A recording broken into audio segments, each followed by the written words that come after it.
Hello my dear job seeker friends, welcome to বিবিমেথ academy. I hope you all are well. আজকে আবারও হাজির হয়েছি মিশ্রণ সম্পর্কিত কয়েকটি গাণিতিক সমস্যার সমাধান নিয়ে। পূর্বে একটি ক্লাস নিয়েছিলাম এই রিলেটেড কিছু গাণিতিক সমস্যা নিয়ে। অবশ্যই পূর্বের ক্লাসগুলো দেখে আসবেন। তো কথা না বাড়িয়ে চলে যাওয়া যাক আজকের মূল পর্বে। এখানে কি বলছে, এখানে যে একটি সোনার গহনার ওজন 16 গ্রাম, অর্থাৎ সোনা দিয়ে একটি গহনা তৈরি করা হয়েছে যার ওজন হচ্ছে 16 গ্রাম।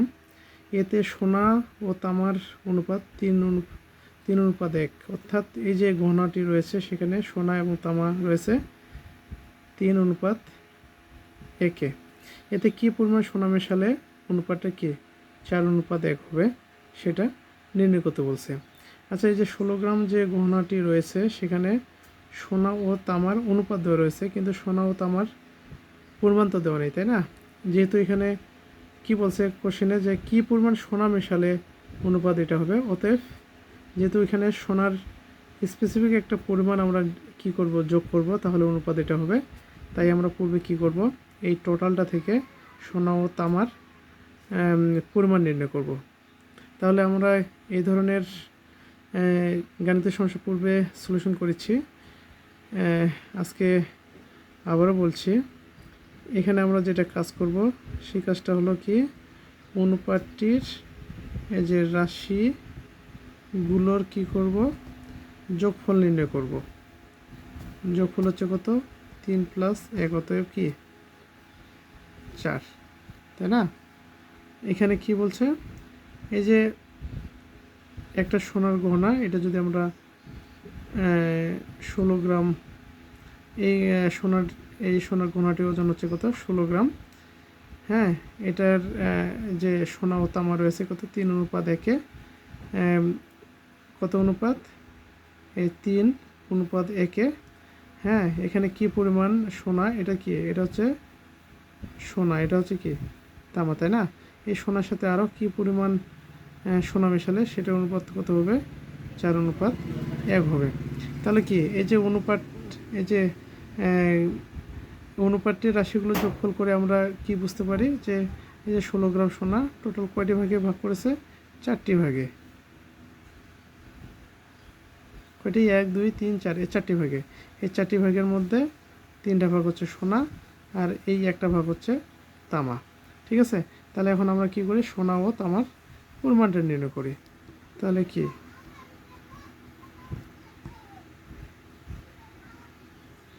এখানে বলতে পারি যে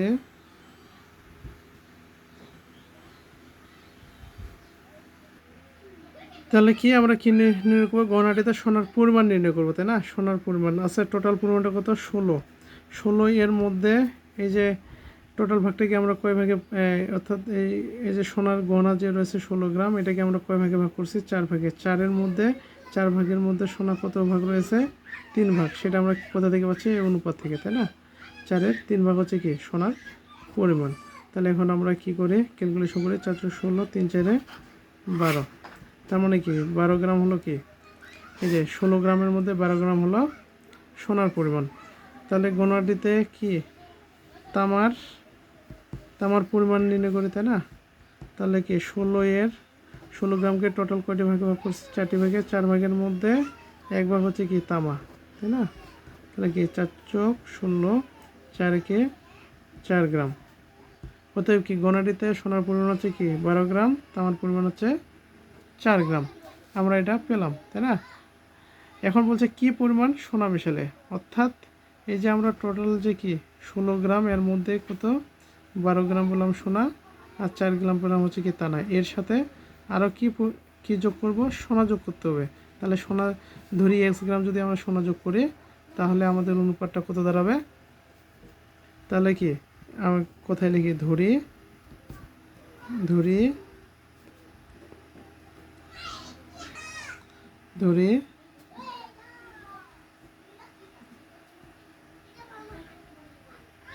x পরিমাণ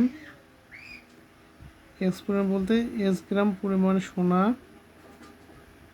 হ্যাঁ, এটার দন্তন্য সোনা, হ্যাঁ, মিশালে সোনা ও তামার অনুপাত দাঁড়াবে কত? 4:1।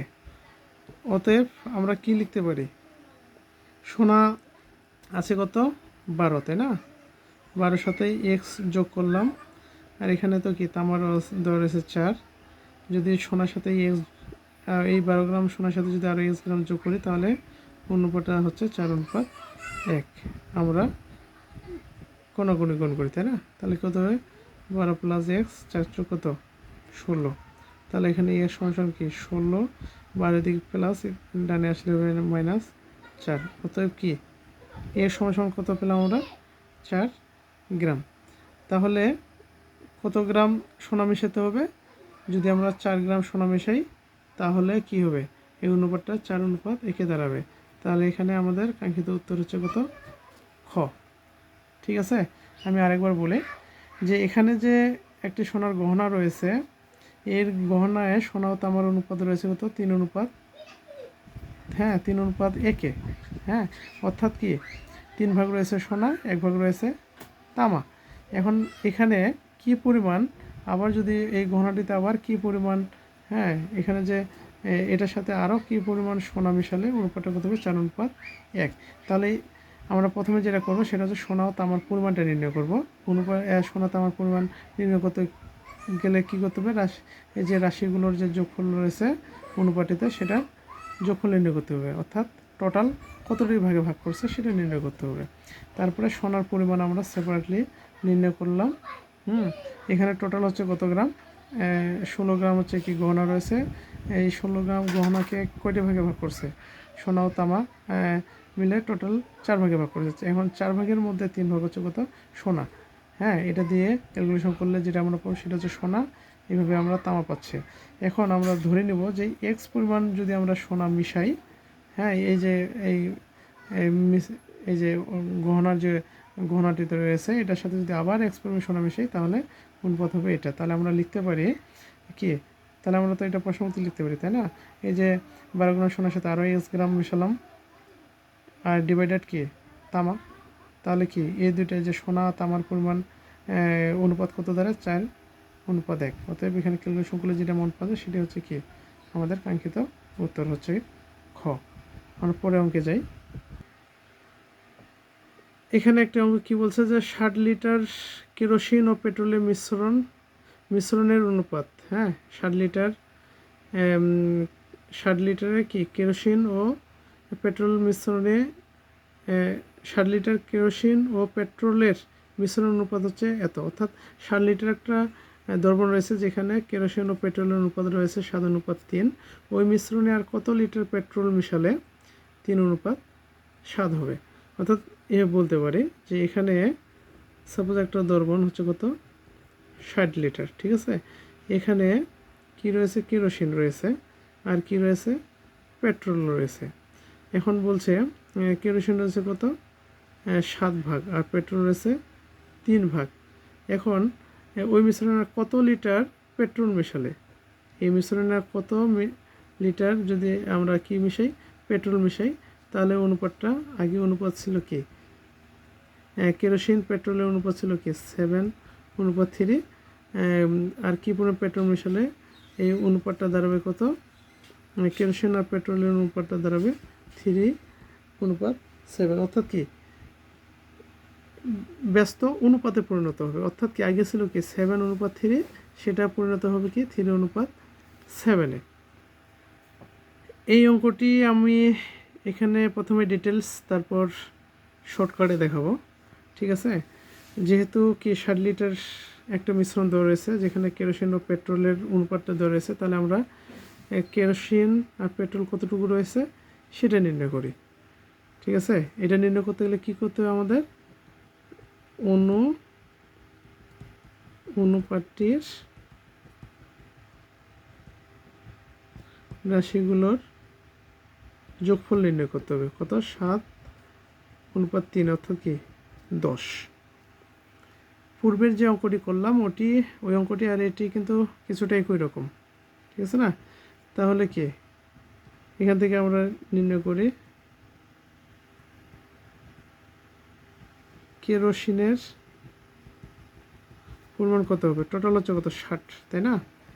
60 লিটারের মধ্যে 60 লিটারকে আমরা কি 10টি ভাগে ভাগ করতেছি, তাই না? 10 ভাগের মধ্যে কেরোসিনের পরিমাণ কত রয়েছে? 7 ভাগ। 60কে 10 দিয়ে ভাগ করলে 6, 6 7 42 লিটার। তাহলে কেরোসিন পরিমাণ হচ্ছে কি 42 লিটার। এখন আমরা দেখি পেট্রোলের পরিমাণ কত আসছে। টোটালটা হচ্ছে কত? 60। এই 60টাকে যদি আমরা 10টা ভাগ করি, 10 ভাগের মধ্যে 3 ভাগ হচ্ছে কত? হ্যাঁ, 3 ভাগ হচ্ছে কি পেট্রোল। তাহলে পরিমাণটা ভাগ করে 60কে 10 দিয়ে ভাগ করলে 6, 3 6 18 লিটার। ঠিক আছে? তাহলে কি এই যে টোটাল যে 60 লিটার যে মিশ্রণ রয়েছে কেরোসিন পেট্রোলের, এর মধ্যে হ্যাঁ এই মিশ্রণে কি কেরোসিনের পরিমাণ রয়েছে কত? 42 লিটার, আর পেট্রোলের পরিমাণ রয়েছে 8 লিটার। এখন বলছে ওই মিশ্রণে কত লিটার পেট্রোল মিশালে অনুপাতটা কি 3:7 হবে। যে ধরি কি ধরে নিলাম, ধরি এক্স লিটার পরিমাণ এক্স লিটার পরিমাণ পেট্রোল মিশালে